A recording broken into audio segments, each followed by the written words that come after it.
Hi everybody! My name is Rissy Reyes Robinson. Isa akong actress at isang raketera. As an artist, alam nyo naman yan.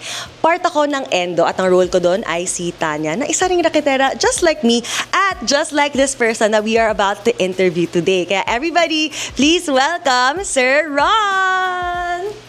Hi, my name is Ron and I'm a virtual assistant.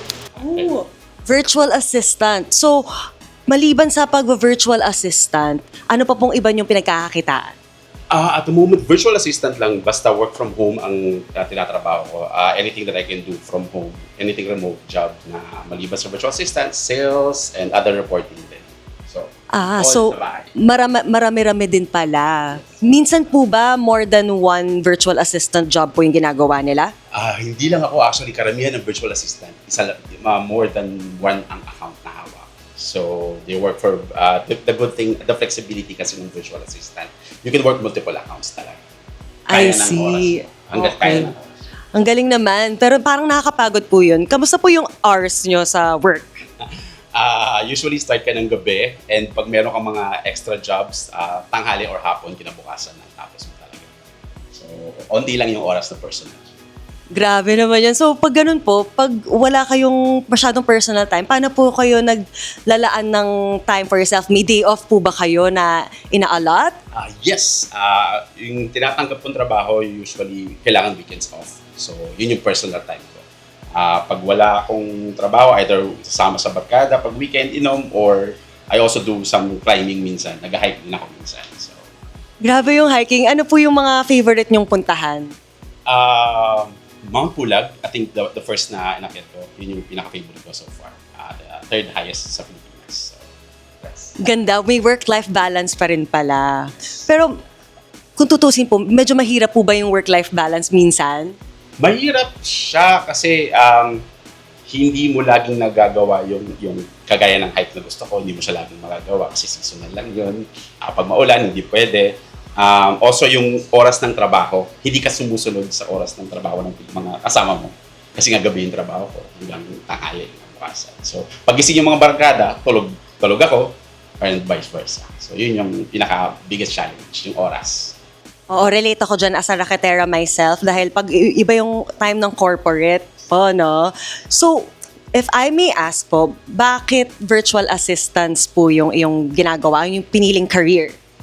Number one, yung work from home setup talagang hinanap ko. So, I was from the BPO industry talaga na pumupunta sa mga call center na sa Makati, sa Ortigas.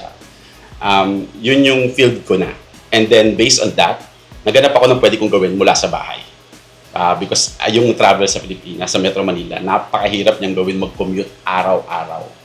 Ilang oras masasayang sa'yo. So, I look for a work from home setup na kaya kong gawin. So, that's why I went with the VA. Sa work niyo po ngayon at sa mga rinaraket niyo, kasi sabi niyo nga multiple jobs, sa tingin niyo po ba or kung meron man, may time pa bang mag-ibig, mag-love life? May time po ba? Or sa tingin niyo medyo hindi yun yung priority? Hindi yun ang priority ko.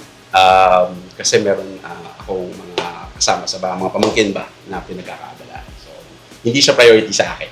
Hindi, wala. Tsaka kung meron man, may time po kaya sa tingin ninyo?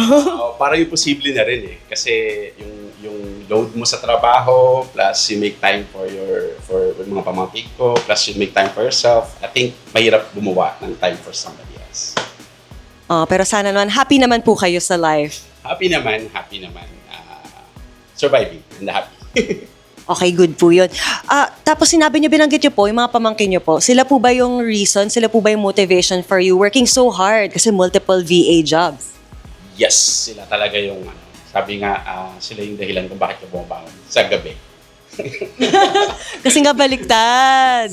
Pero sana naman po matutulog pa rin po kayo. Nakakatulog naman po ba kayo? Medyo naman. Hindi siya priority masyado. Kailangan gawing priority. Kailangan mo ay mag-set aside talaga ng oras ka para matulog, para magpahinga, set time for your relaxation, pero hindi mo siya magagawa religiously. Sabi niyo po, madami kayong minsang VA jobs. Can you tell us more about that? Anong ginagawa niyo na iba-iba? Okay, well, yung primary na trabaho ko is mostly answering emails, answering chats, answering calls. Meron pa akong isa na inbound sales. So I also do sales over the phone. Also, meron ako isa pang na reporting naman. So, mga Google Sheets, Microsoft Excel. So, I deal with that as well. So, yun yung mga iba't ibang field na ginagawa ko. Tapos different clients po to? Different clients. Yes.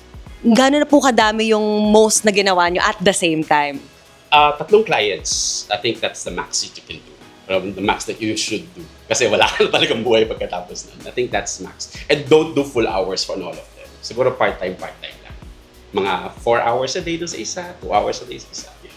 Grabe, mahirap din pala, no? Ibig sabihin, wala masyadong time talaga for yourself and for other people minsan, no? Pag ganun po ba, tapos multiple accounts, different clients, meron po bang tinatawag na end of contract per client? As I mentioned before, minsan meron akong ganito karaming trabaho, minsan wala. Kasi merong seasonal na trabaho. So, kinda like end of contract. Ganito lang to during holiday season lang, during school season lang. So, it does apply, but not to all. Ayun na nga po mga kaibigan, palakpakan po natin si Sir Ron at ang lahat ng mga VA. Nako, you work so hard, your hours are long, and minsan madaming accounts, pero tignan nyo, resilient kayo at ipagpatuloy nyo yan. At sana makanood kayong lahat ng Endo kasi makaka-relate kayo. Kasi ganyan din si Tanya, si Leo at ang mga characters ng Endo. Kaya kita-kits sa Pieta Theater! Thank you, Sir Ron! Thank you.